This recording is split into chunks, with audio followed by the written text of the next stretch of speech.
আসসালামু আলাইকুম ওয়া রাহমাতুল্লাহি ওয়া বারাকাতুহু। স্বাগত জানাচ্ছি ইনসাফের নিয়মিত আয়োজন সম্পাদকের দৃষ্টিকোণ অনুষ্ঠানের আজকের পর্বে। আমরা এই অনুষ্ঠানে চলমান বিভিন্ন গুরুত্বপূর্ণ বিষয়ে ইনসাফ সম্পাদক সৈয়দ মাহফুজ খন্দকার স্যারের মতামতকে তুলে ধরার চেষ্টা করি। স্যার, আজকে আমরা যে বিষয়টা জানতে চাচ্ছি সেটা হলো পাকিস্তানে ইমরান খান আর তার দল একের পর এক মামলায় বিজয় লাভ করছে। তাহলে কি আমরা ধরে নিতে পারি কিনা যে ইমরান খান আর তার দল চূড়ান্ত একটা বিজয়ের দিকে এগিয়ে যাচ্ছে, অথবা ইমরান খান পরিপূর্ণ মুক্তি লাভ করছে? ধন্যবাদ মাহবুব। ইমরান খান এবং তার দল গত শুক্রবার এবং শনিবার দুইটি মামলায়, একটা ইমরান খান ব্যক্তিগত মামলা আর একটা হলো দলগত মামলা, দুইটা মামলায় ইমরান খান জয়ী হয়েছেন আদালতে। তো যেহেতু একটা দলের মামলা, তো দল সেখানে বিজয়ী হয়েছে বলা যায়, মানে দল সেখানে লাভবান হয়েছে। আর ইমরান খান যে মামলায় ইদ্যত মামলা, সেটা ইমরান খান এবং তার স্ত্রী বুশরা বিবি, এই মামলা থেকে ইমরান খান মামলা থেকে রেহাই পেল, মামলা থেকে বেকসুর খালাস পেলেও এখনো মুক্তি মিলতেছে না ইমরান খানের, কারণ সরকার তাকে আটকে রাখার জন্য পুরনো মামলাগুলো নিয়ে আসছে। তো বলা যায় ইমরান খান এখনই মুক্তি পাচ্ছেন না, যদিও বড় মামলা সবগুলোই শেষ, নতুন করে মামলা আনা হয়েছে। আর দলগতভাবে যে ইমরান খানের দল যে মামলায় বিজয়ী হয়েছে, তাতে করে তাদের আসন সংখ্যা বৃদ্ধি পেয়েছে। আমরা যদি মামলাগুলোকে বুঝি, যে প্রথম মামলাটা হলো যেটা শুক্রবার রায় হয়েছে, তা হলো ইমরান খানের দলের যে সংরক্ষিত আসনগুলো, এই আসনগুলো ইমরান খানের দল থেকে নিয়ে নেওয়া হয়েছিল, এদেরকে দেওয়া হয়নি আসনগুলো। এই বিষয়ে তারা আদালতে গেছে, আদালতে যাওয়ার পর আদালত তাদের পক্ষে রায় দিচ্ছে, অর্থাৎ তারা এখন তাদের এমপি সংখ্যা আরও বাড়লো। আগে ছিল সেটা 100-র কম, 84 মানে 90-এর কাছাকাছি সব মিলিয়ে, এখন সেটা 123 মানে 125-এর দিকে যাবে। আর যেটা ইদ্যত মামলা, সেটা ইমরান খানের বিরুদ্ধে একটা অভিযোগ ছিল, এ বিষয়ে আমরা বিস্তারিত পরে আলাপ করবো না। ওই বিবাহ সংক্রান্ত যে মামলা, ওটা ইমরান খানের পক্ষে রায় গেছে। তো এখন তোমার যে প্রশ্ন ছিল যে ইমরান খান কি বিজয়ের দিকে যাচ্ছে কিনা, হ্যাঁ, বিজয়ের দিকে তো অবশ্যই যাচ্ছে, কিন্তু মুক্তি এখনো পাচ্ছে না, বিজয় এখনো হচ্ছে না। বিজয় এটা আরো সময় লাগবে, বিজয়ী হতেও সময় লাগবে, ইমরান খানের মুক্তি পেতেও সময় লাগবে। ধন্যবাদ স্যার আপনাকে। আপনি একটা বিষয় বলছিলেন প্রশ্ন উত্তরটার মধ্যে, সেটা হলো পাকিস্তানের আসন নিয়ে একটা কথা বলছিলেন। তো আমরা জানতে চাচ্ছিলাম যে পাকিস্তানের আসন নীতির ব্যবস্থাপনাটা আসলে কিরকম? আচ্ছা, পাকিস্তানের দুই কক্ষ বিশিষ্ট পার্লামেন্ট, অর্থাৎ দুইটা পার্লামেন্ট, একটা হলো উচ্চ কক্ষ যেটাকে মানে সিনেট বলা হয়, আরেকটা হলো সাধারণ পার্লামেন্ট। আমাদের দেশে যে পার্লামেন্ট নির্বাচন হয় হলো সাধারণ পার্লামেন্ট, যেটা মানে সংসদ ব্যবস্থা, এটাকে আমরা যদি পার্লামেন্ট বলি।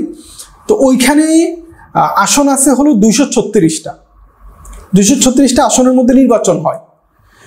এরপর যে দল যতগুলো আসন পায়, তাদেরকে 70টা আসন তাদের মধ্যে বন্টন করা হয়। 70টা সংরক্ষিত আসন আছে, এগুলো নারী এবং সংখ্যালঘু। তো এই আসনগুলো পরবর্তীতে যে দল বিজয় হয়, ধরো ইমরান খানের দল 100টা আসন পাইছে, তো এখানে 70 থেকে এখানে ওই অনুযায়ী ইমরান খানের দলকে দেওয়া হবে। শাহবাজ শরীফের দল এতটা আসন জিতছে, ওই অনুযায়ী তাদের দলকে এতটা আসন, সংরক্ষিত আসন থেকে এতটা দেওয়া হবে, অর্থাৎ নারী এবং সংখ্যালঘু। তো পাকিস্তানের এই সিস্টেমটা, এটা হলো মূলত নারী এবং সংখ্যালঘুদেরকে আগে দেওয়ার জন্য। এটা বাংলাদেশও আছে, বাংলাদেশেও সংরক্ষিত নারী আসন আছে 50টা। বাংলাদেশের সংরক্ষিত সংখ্যালঘু আসন নেই, কারণ বাংলাদেশের সংখ্যালঘুরা এমনিতেই অনেক বেশি আসন পায় নির্বাচন করেই। তো আচ্ছা, যাই হোক, পাকিস্তানের এবারের নির্বাচনে ইমরান খানের দলের উপরে নানা রকম জুলুম গেছে। আমরা এগুলো নিয়ে আলাপ করছিলাম পূর্বে, যে তাদের সিম্বল মার্কা নিয়ে নেওয়া হয়েছে, তাদেরকে বেগুন মার্কা, আলু পটল মার্কা, এই ধরনের মার্কা দেওয়া হয়েছিল তাদেরকে স্বতন্ত্র হিসাবে।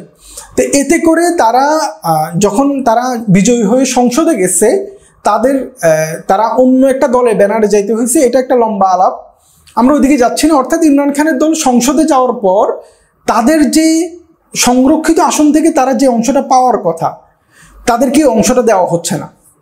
বলা হচ্ছে যে মানে তোমরা মানে এই যেহেতু তোমরা তোমাদের মার্কা ছিল না, কোনো দলের অধীনে তোমরা নির্বাচিত হয়ে আসো নাই, তাহলে তোমরা এই আসনটা, সংরক্ষিত আসনটা তোমরা পাবা না। এটা সংরক্ষিত আসনটা তাদেরকে দেওয়া হয়নি। এই আসনটা সরকারি দলকে দিয়ে দেওয়া হয়েছে। সরকারি দলকে তো এমনিতে তারা যা পাবে সেটাও দিচ্ছে, এরপরে যে আসনগুলো ইমরান খানের দল পাওয়ার কথা ওগুলো দিয়ে দিচ্ছে। তো ইমরান খানের দল এখানে প্রায় 23 থেকে 25টা আসন পাওয়ার কথা। এই আসনগুলো না পাওয়ার কারণে ইমরান খানের দল আদালতে আবেদন করে যে এই আসনগুলো তো আমাদের আসনগুলো আমাদেরকে দেওয়া হচ্ছে না। তো এটা লম্বা একটা বিচারিক প্রক্রিয়ার পরে সুপ্রিম কোর্ট গত শুক্রবার রায় দেয় যে ইমরান খানের দল তাদের যে আসন, সে আসনগুলোতে সংরক্ষিত আসন অর্থাৎ নারী এবং সংখ্যালঘু আসন তারা পাবে। আর ইমরান খান একই সাথে ইমরান খানের দলকে মানে তেহরিকে ইনসাফকে একটা রাজনৈতিক দল হিসেবে পার্লামেন্টও এটাকে স্বীকৃতি দেওয়া হয়। তো এটা একটা আলাদা বিষয়। মানে মূল বিষয় হলো ইমরান খানের দল যে আসনগুলো পাওয়ার কথা ছিল সংরক্ষিত আসন, ওই আসনগুলো তারা ফিরে পাইছে। এখন কথা হলো স্যার, নির্বাচন হয়েছে ফেব্রুয়ারিতে, এখন চলে জুলাই মাস, এতদিন কেন দেওয়া হলো না? এটা তো নির্বাচন কমিশন আসনগুলো ওদেরকে দিয়ে দিচ্ছে, দেয় নাই যে তা না, এগুলো ওই সরকারি দলকে দিয়ে দিচ্ছে। সরকারি দল দিয়ে দেওয়ার পর মানে এরা নির্বাচনে আবেদন করে আদালতের কাছে বিচার দিয়ে এরা এদের পক্ষে রায় পাইছে তেহরিক ইনসাফ যে এগুলো আমাদের আসন, এরা ফিরে পাইছে। আসনগুলো আগেই দিয়ে দেওয়া হয়েছে। নির্বাচন কমিশন, পাকিস্তানের রাষ্ট্র নির্বাচন, এগুলো সবগুলোই এখন একমুখী হয়ে গেছে, ইমরান খান বিরোধী হয়ে গেছে। এতে করে আসনগুলো সরকারি দলকে দিয়ে দেওয়া হয়েছে। ধন্যবাদ স্যার আপনাকে। পরবর্তী যে বিষয়টা জানতে চাচ্ছি সেটা হলো ইমরান খান ও তার দলের জন্য আসনগুলো এত গুরুত্বপূর্ণ কেন? আচ্ছা, আসনগুলো গুরুত্বপূর্ণ এমনি তো প্রতিটা দলেরই তার আসন তো গুরুত্বপূর্ণ হবেই। এর বাহিরে এটার একটা বিশেষ গুরুত্ব তৈরি হয়ে গেছিল হলো, যদি ইমরান খানের দল এই আসনগুলো না পেত, সংসদে একক সংখ্যাগরিষ্ঠ অর্থাৎ 3/2 আসন পেয়ে যেত সরকারি দল। তো ওরা যদি একক সংখ্যাগরিষ্ঠতা, যেটা 3/2 আসন যদি সরকারি জোটের কাছে থাকতো, তারা যে কোনো সময় মানে সংবিধান পরিবর্তন করতে পারে, সংবিধানের ধারা পরিবর্তন করতে পারে।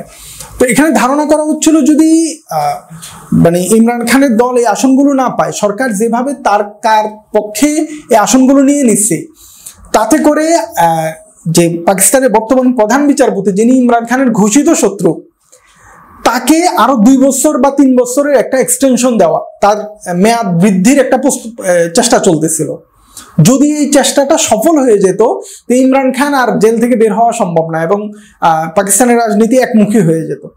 তো এই জায়গায় ইমরান খানের দল সফল হলো, তারা তাদের পক্ষে রায় নিয়ে আসছে। এখানে বিচারকরা মানে যিনি প্রধান বিচারপতি, উনি কিন্তু এই মামলায় ইমরান খানের দলকে আসনগুলো দেন নাই।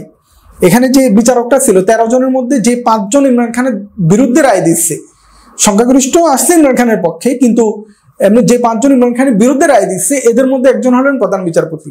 অর্থাৎ তিনি তার সুবিধা অনুযায়ী রায় দিচ্ছেন, কিন্তু রায় হলো সংখ্যাগরিষ্ঠ যে এখানে ধরো 13 জন বিচারপতির মধ্যে যদি 7 জন যে পক্ষে থেকে, সেটাই সঠিক হবে। তো এখানে 13 জনের মধ্যে 8 জন দিচ্ছে হলো এর পক্ষে, ইমরান খানের পক্ষে, আর 5 জন হলো ইমরান খানের বিরুদ্ধে। এর মধ্যে প্রধান বিচারপতি আছে। তো যদি এই রায়টা এভাবে না হতো, তাহলে অনেক কিছুর পরিবর্তন হয়ে যেত পাকিস্তানের রাজনীতিতে। এখন সংবিধান পরিবর্তন করে যে ধরনের মন চায় সিদ্ধান্ত নিতে পারত। তাহলে কি স্যার আদালতের এই সাম্প্রতিক রায় পাকিস্তানের নির্বাচন ব্যবস্থা এবং তাদের সিস্টেমকে প্রশ্নবিদ্ধ করলো কিনা? দেখো, পাকিস্তানের নির্বাচন ব্যবস্থা, পাকিস্তানের প্রশাসনিক ব্যবস্থা, এটা শুরু থেকেই প্রশ্নবিদ্ধ। সেটা যদি একদম পাকিস্তান রাষ্ট্রের জন্মের পর থেকেই আমরা দেখি, পাকিস্তান রাষ্ট্রের নির্বাচন ব্যবস্থা এবং পাকিস্তান রাষ্ট্রের যারা ক্ষমতার পেছন থেকে ক্ষমতা চালায়, অর্থাৎ সেনাবাহিনীর এই দুরবস্থার কারণেই তো 71-এ বাংলাদেশ আলাদা হয়ে গেছে। তখনও কিন্তু বাংলাদেশে আওয়ামী লীগ সংখ্যাগরিষ্ঠতা পাইছিল, ওই আসনটা তাদেরকে দেওয়া হয়নি, তাদের উপরে ইনসাফ করা হয়নি।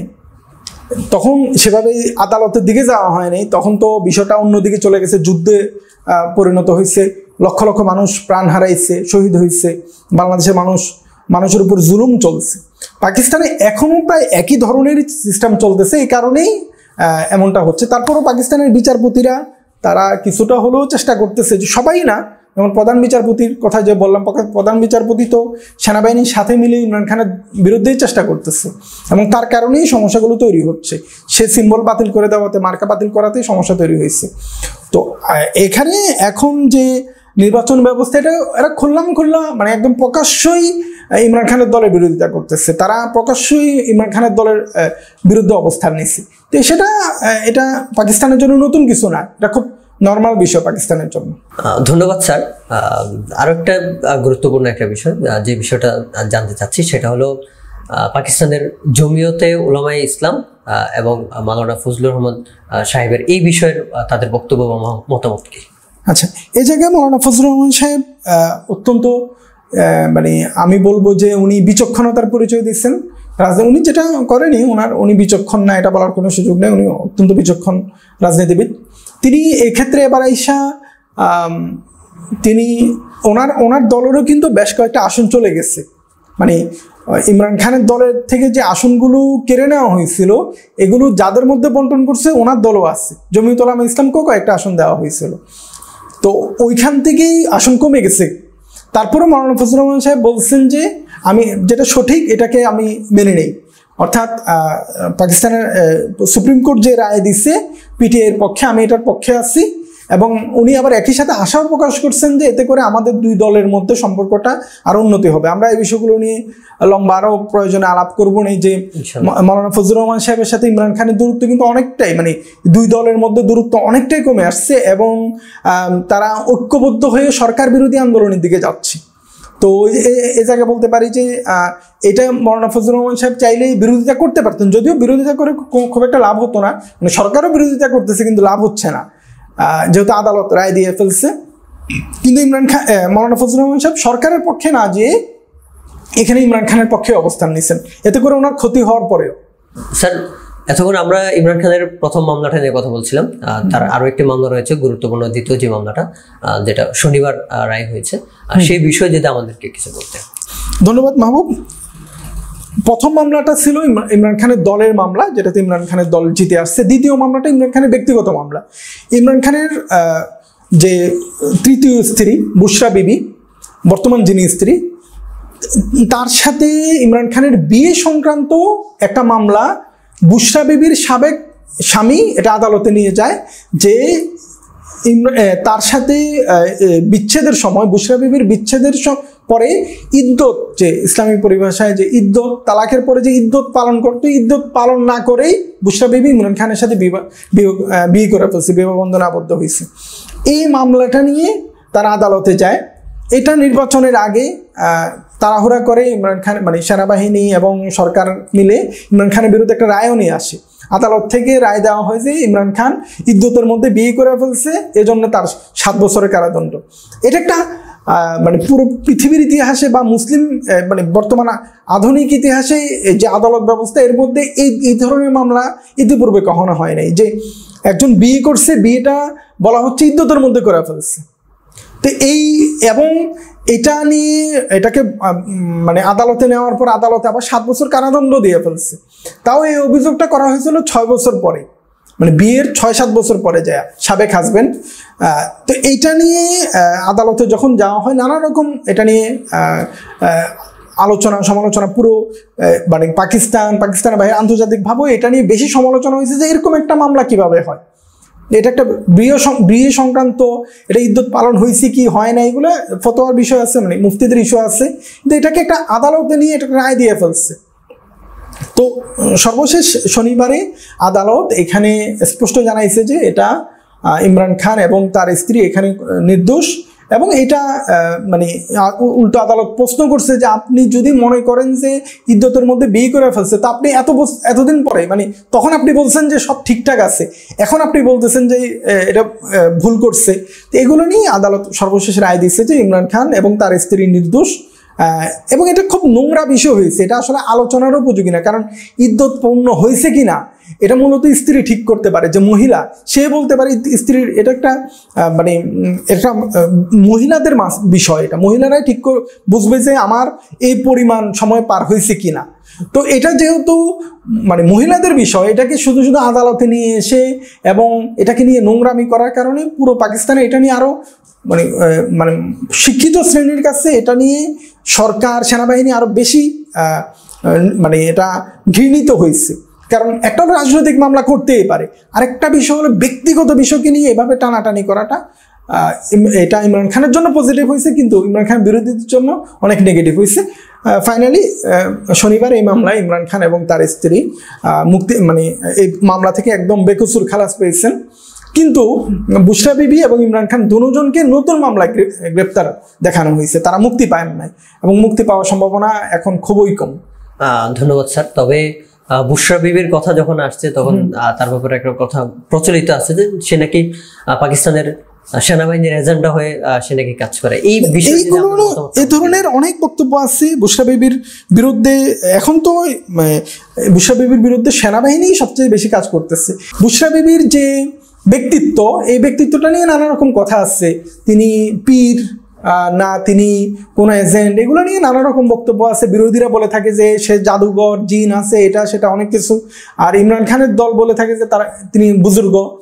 এবং এটা দেখাই যায় পাকিস্তানের ইতিহাসে প্রথম কোনো মানে প্রধানমন্ত্রীর স্ত্রী যে একদম মানে খাস পর্দা করে, একদম হাত থেকে মাথা থেকে পা পর্যন্ত ঢেকে রাখে, তার চেহারা প্রকাশ করে না, এরকম। এটা তুমি যদি পজিটিভলি দেখো, ইমরান খানের দলের লোকদের দেখো, এটা অনেক পজিটিভ। বিরোধীরা ওনাকে একটা ভিলেন হিসাবে উপস্থাপন করে, এটা একটা রহস্যর মতো রয়ে গেছে। আমরা ওই আলাপে যাব না। তারা এখানে মজলুম ছিল, তারা আদালত মানে এই জায়গা থেকে তাদেরকে মুক্তি দেওয়া হয়েছে, যদিও মুক্তি পায়নি।